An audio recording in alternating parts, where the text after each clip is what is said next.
This is a bomb calorimeter. This is the actual piece of equipment that researchers use to calculate the energy content of either biodiesel or maybe even the potato chips that you had for lunch today. When they calculate the amount of energy, they're going to calculate it in heat units, which would either be joules or calories. I want you to look inside the bomb calorimeter inside here. You can see that there's a silver bucket, water goes all in here, and this is actually the bomb is the smaller silver cylinder. What you do is put your fuel sample in there, then these two electrodes are connected to the bomb. These provide the spark that will ignite your sample when your sample burns or combust, that gives off energy. So how is the energy collected, or how did a scientist figure out how much energy is being given off? Well, it's a closed system. There's a lid here that goes on top of this calorimeter, and what's in here, in the lid, is a stirrer. The stirrer is going to stir the water that's in this big pool here, so that the heat given off from the sample is going to warm the water in a uniform way. This is the temperature probe. This goes down in the water also and measures the change in temperature, because as the sample is burned, it will give off heat and the temperature the water will increase. So the lid goes on, the sample is prepared. The last thing that you need to make a combustion reaction happen is oxygen, and at some point, during the process, some oxygen is added by a tank that's connected to the calorimeter here. So we are going to burn a sample of the biodiesel that you've prepared and get some feedback on the energy content of it. You'll be able to use this to compare it to petroleum-based fuels like octane.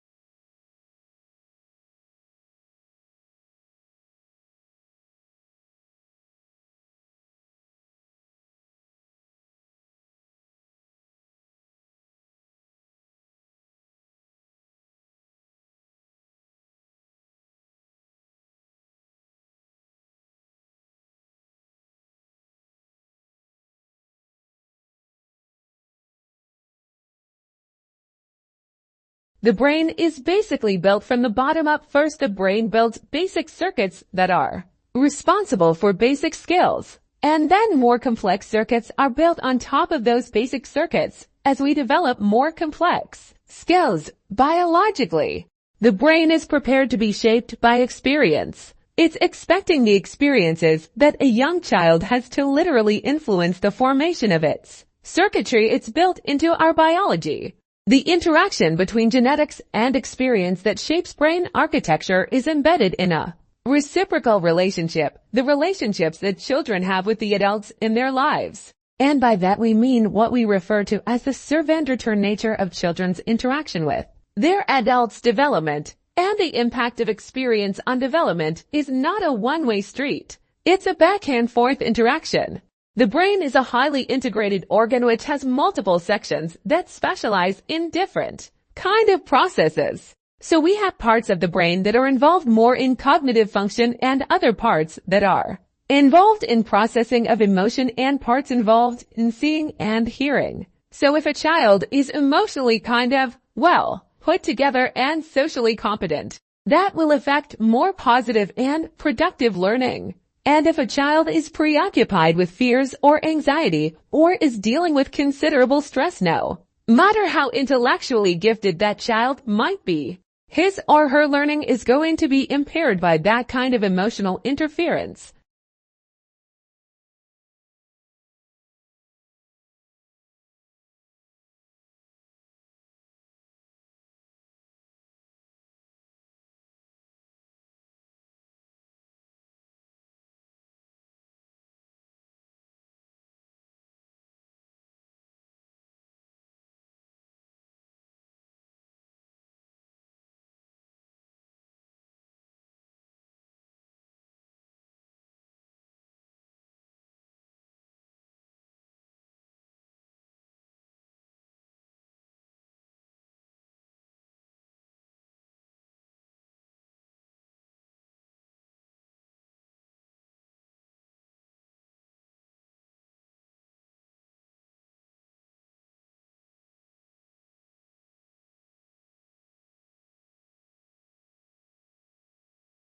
This phenomenon of conservation is explained by what we call the first law of thermodynamics, sometimes referred to as the law of energy conservation. The law states, energy cannot be created or destroyed. Energy can be described as the ability to do work, where work is the movement of matter, when a force is applied to it. A closed system is a system in which no matter or energy is allowed to enter or leave. The first law of thermodynamics tells us that the amount of energy within an ecosystem is constant. It doesn't change. An open system, on the other hand, allows stuff to come in and go out. Since most systems are not closed, the laws of energy conservation can be rephrased to say that the change in the internal energy of the system is equal to the difference between the amount of energy coming in minus the amount of energy going out. In other words, the amount of energy in the system can change, but only if it comes from another system or goes to another system. At any rate, systems, whether they are open or closed, do not create or destroy energy. Rather, energy can enter from one system and leave to another.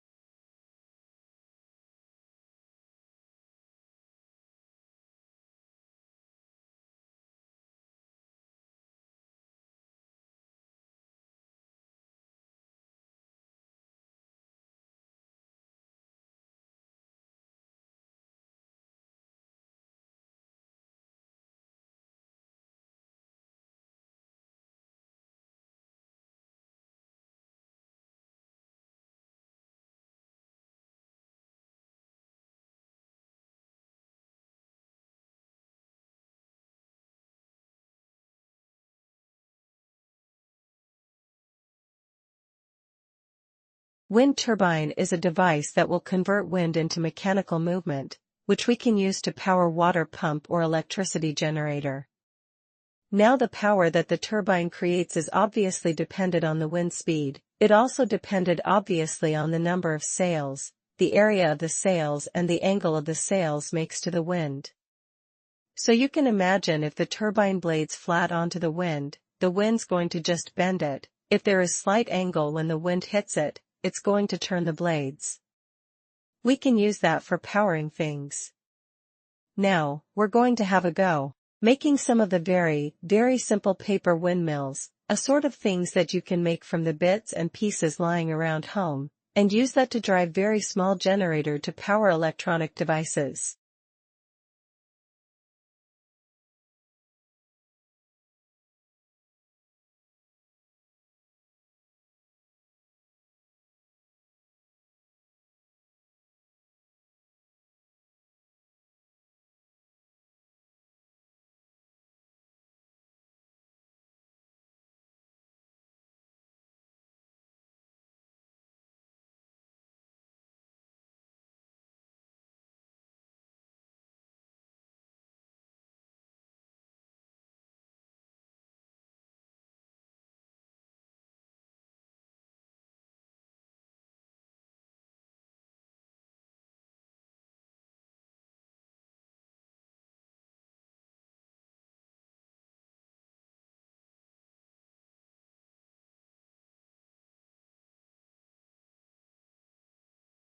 Many parents communicate and educate their children with two languages, probably because they both know more than one language, or they come from different countries.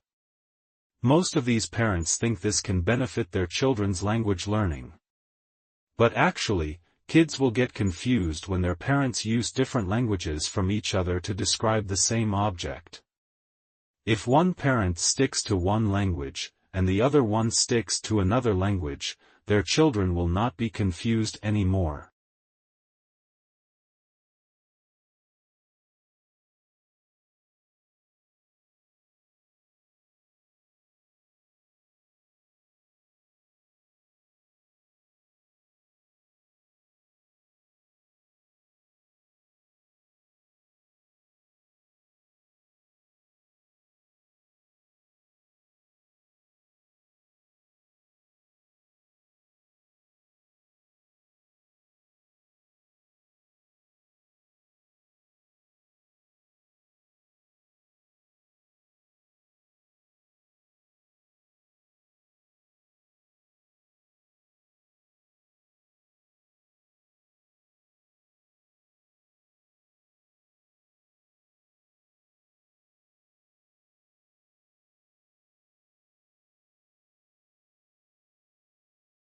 A PPT is given, and you can read it accordingly. This lecture compares the conditions on the Earth and Mars, as well as the habitability of Mars.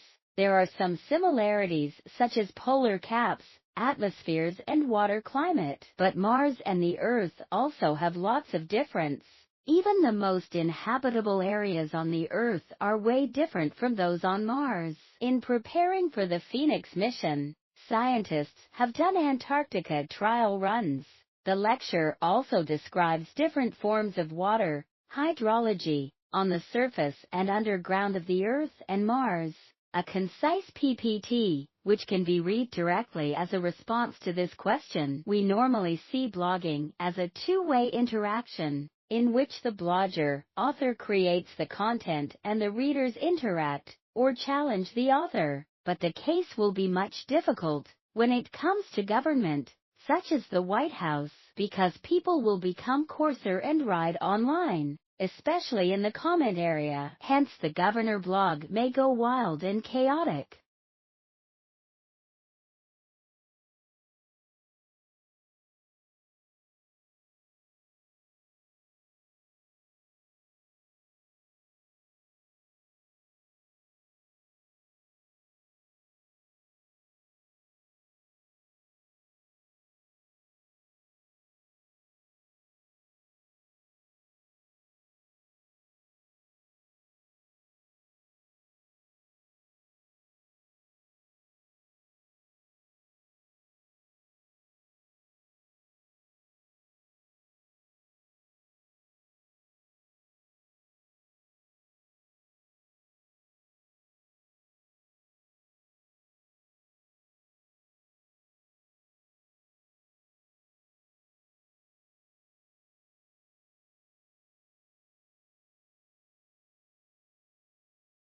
Okay, so this is the big benefit of a universal philosophy. It says it applies to everybody. Well, looks that doesn't. 205 or 206 countries in the world, and you've got something that applies to everybody. That's a bit strange, isn't it? No, says liberal theory. There are same value structures that apply to all of us. You couldn't have the United Nations without it. It couldn't tell you that the Universal Declaration of Human Rights without this idea of values that apply to all of us just because we are humans.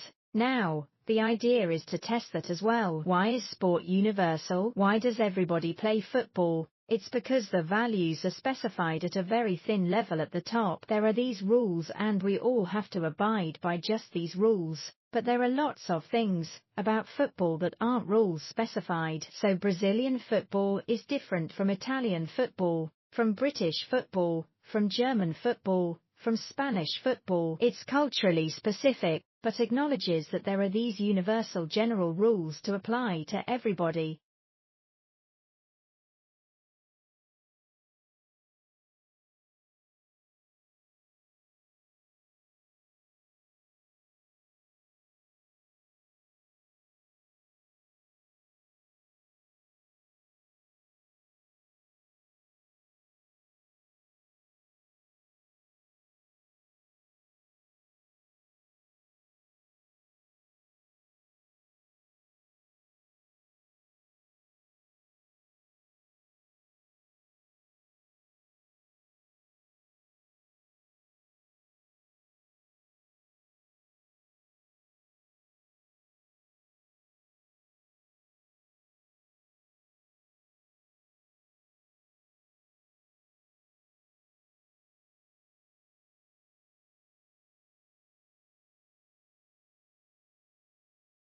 Today, I want to talk about an important aspect of education, which is the education expenditure of the UK, compared with other European countries.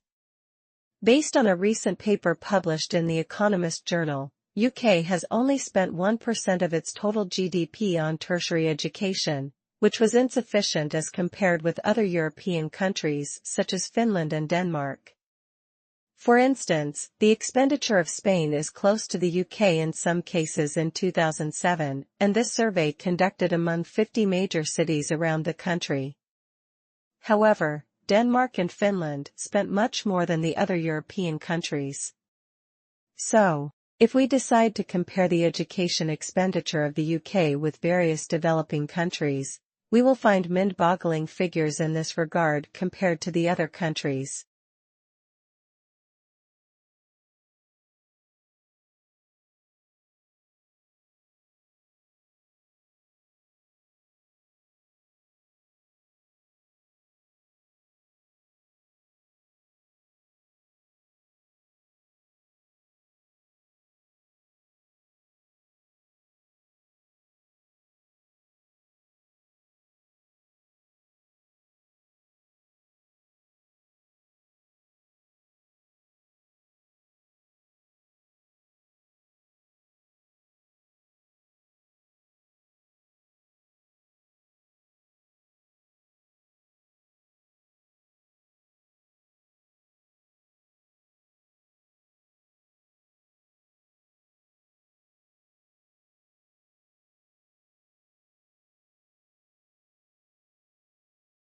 Now, why are companies embracing the re-entry internship? Because the internship allows the employer to base their hiring decision on an actual work sample, instead of a series of interviews, and the employer does not have to make that permanent hiring decision until the internship period is over. This testing out period removes the perceived risk that some managers attach to hiring relaunchers, and they are attracting excellent candidates, who are turning into great hires. Think about how far we have come. Before this, most employers were not interested in engaging with relaunchers at all, but now, not only are programs being developed specifically with relaunchers in mind, but you can't even apply for these programs unless you have a gap on your resume. This is the mark of real change, of true institutional shift, because if we can solve this problem for relaunchers, we can solve it for other career transitioners too. In fact, an employer just told me that their Veterans Return to Work program is based on their re-entry internship program. And there's no reason why there can't be a retiree internship program. Different pool, same concept.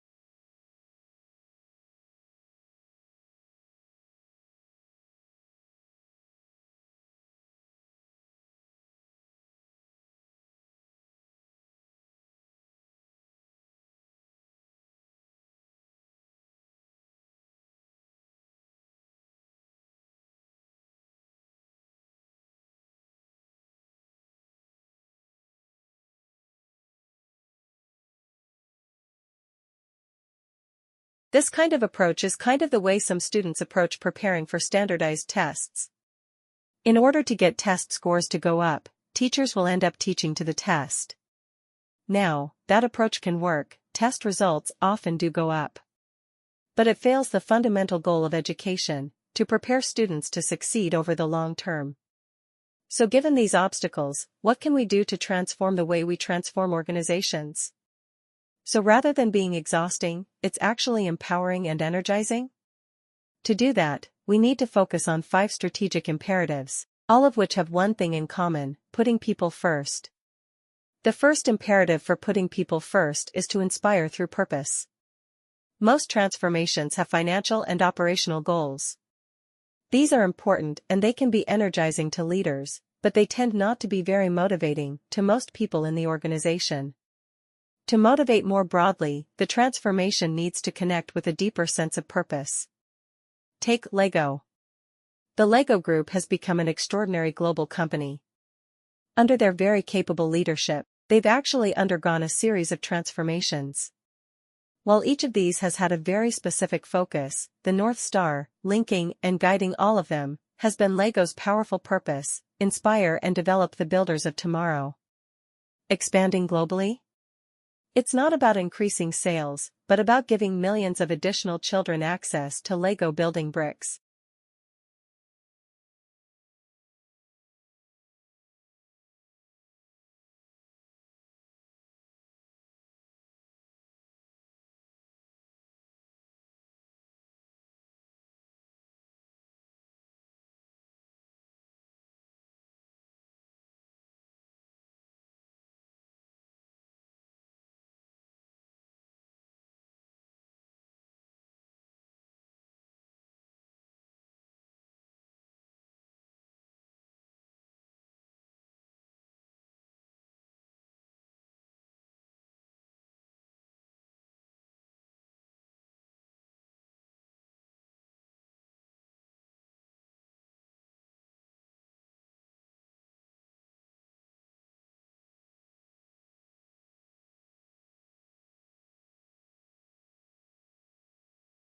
So, the idea I'd like to propose today is this: one of the most effective ways of building strong fundamentals in students and preparing them for the future, ironically enough, is by looking to the past through the teaching of Latin. Latin will help students think more logically, communicate more effectively, and have a more comprehensive understanding of the world around them, no matter how technologically advanced that world may become. To begin with, let's address a common misconception that Latin is a dead language spoken by ancient European 2000 years ago, holding no relevance whatsoever for people living in the 21st century. There's even an old poem that expresses the point of view. Latin is a language as dead can be. First it killed the Romans, and now it's killing me. Now students may feel this way sometimes, but this simply is not true. The reality is that Latin never died, and never came to a crashing end with the death of a single tragic figure.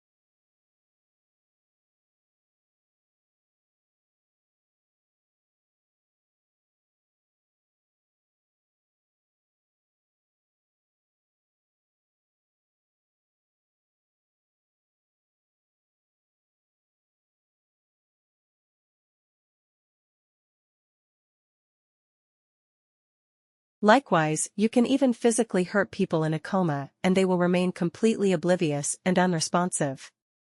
In times not too distant past, this was sometimes used as treating, with doctors trying to shock their victims back into consciousness. Everything was tried, from exposing parts of the body to open flames, to severely dropping the body's temperature with ice, to even bloodletting from the head directly. One treatment even included wholly emptying the stomach. We guess because the doctors thought that if a patient got hungry enough, the body would force them to wake up. Or maybe they really were just throwing everything, including the kitchen sink, at the problem, which we're sure was also tried. Comas can occur as a result of serious trauma or as a deliberate medical treatment by doctors. They are typically brought on by traumatic head injury, and it's believed that it's the brain's way of shutting down so it can focus on repairing itself. They can also, however, be brought on by a stroke, a brain tumor, drug or alcohol abuse, or an illness such as diabetes or an infection. Most of the time a coma only lasts a few weeks though, but past this period the patient can enter a persistent vegetative state that severely lessens their chances of ever coming back out of one.